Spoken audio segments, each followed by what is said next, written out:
This is not a video about positive thinking. This is a cold, hard look at the linguistic algorithm running in your brain right now. And I'm going to prove to you that the language you use, the tiny words and phrases you probably don't even notice, is the single greatest predictor of whether you're going to be a magnet for success or whether you're doomed to a lifetime of mediocrity and chronic complaint. Think about the two types of people you know. We all have that friend who, no matter what happens, no matter how bad the market is or how messy their divorce was, they just keep bouncing back. They radiate a kind of relentless, annoying, but undeniably magnetic energy. Then there's the other kind. The one where a single conversation feels like strapping on a 50-pound weight vest. You know the type. You tell them good news, and they immediately pivot to the caveat. You offer a solution, and they give you 6 reasons why that won't work times for them, asterisk. They aren't just unlucky. They aren't just pessimists. They speak a different language, a linguistic code optimized for failure. And if you catch yourself speaking this code, we need to correct it immediately. Let's start with the language of the perpetually miserable, because it is the most insidious. Their speech is defined by one core emotion: deflection. They are masters of outsourcing responsibility. They hide behind 3 key linguistic structures. Listen closely, because these are verbal red flags. First, the use of if only or I should have. This seems harmless, right? It sounds like reflection, but it's not. It's an intellectual cul-de-sac. If only I had started that business 5 years ago. I should have married that other person. I should have studied harder in college. This language isn't planning for the future. It's maximizing current pain by living in a fictional past. It allows them to feel the moral superiority of having almost made it, without ever having to accept the messy reality of the present decision. Second, the universal subject. They never say, I feel frustrated.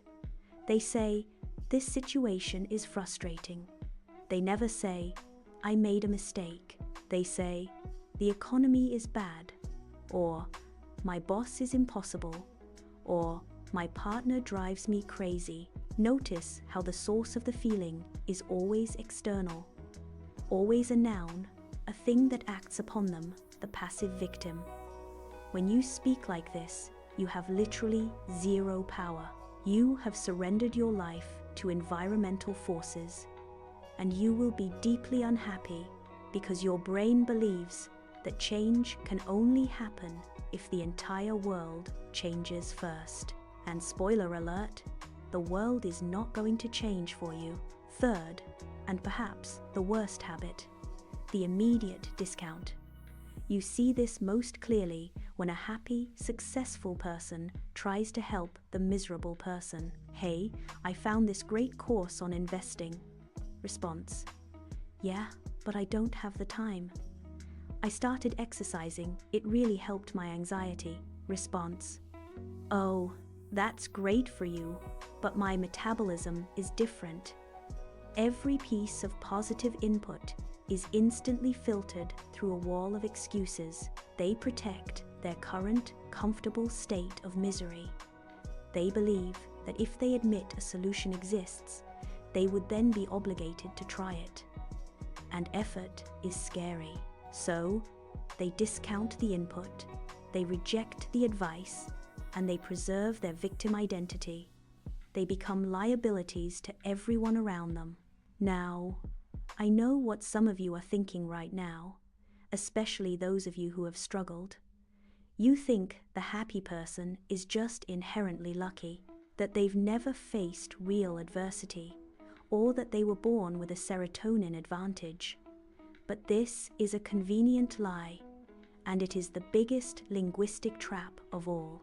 If you study the people who survive true, life-altering trauma, not just minor setbacks, but the kind of experiences that fundamentally shatter your perception of reality, you find something astounding.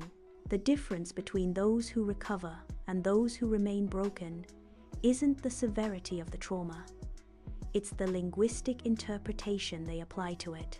The miserable person uses trauma to justify their stagnation. Because of what happened, I cannot move forward. The resilient person uses trauma as a reference point for their capacity. Because I survived that, I can handle anything else. The happy person knows a secret that the unhappy person denies. And the secret is the great philosophical lesson of existence itself. Life is fundamentally limited. We are constrained by time, biology, and circumstance. We cannot stop aging. We cannot prevent loss. We cannot control other people. The language of the miserable person is a constant, exhausting battle against these constraints.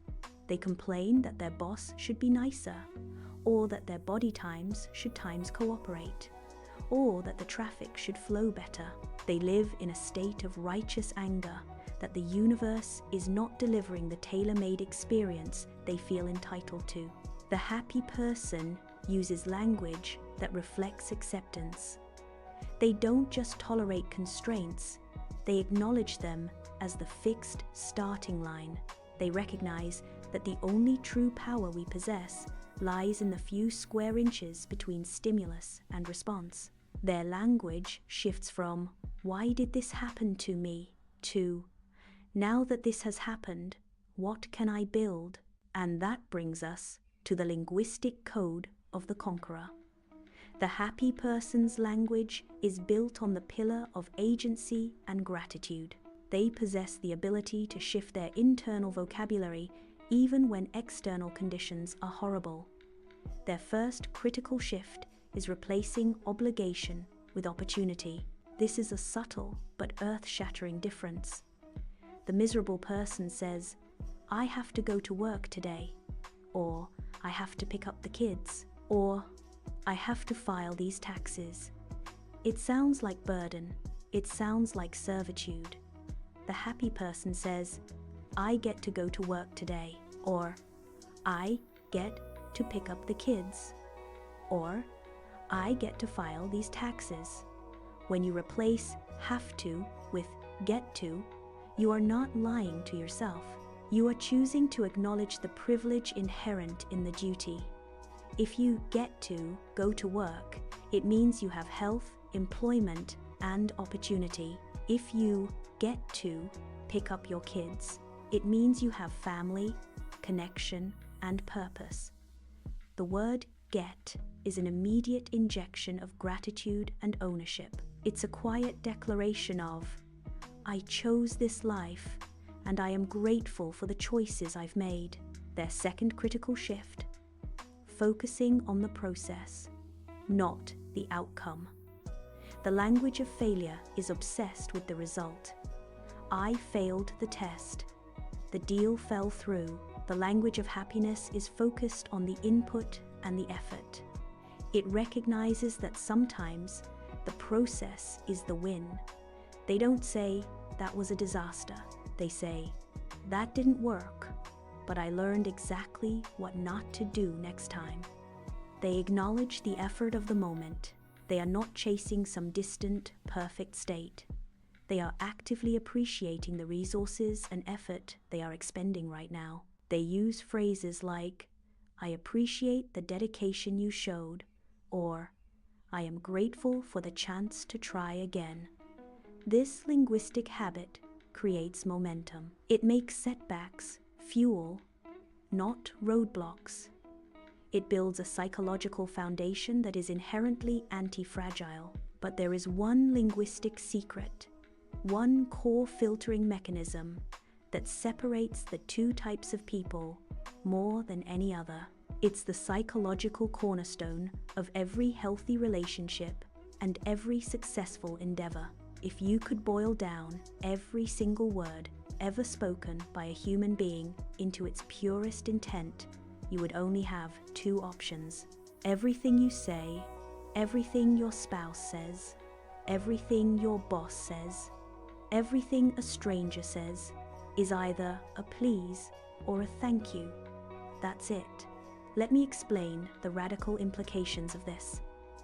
When someone complains to you, "This project is too much work," the surface level is a complaint, but underneath that, if you apply the filter, it is a please.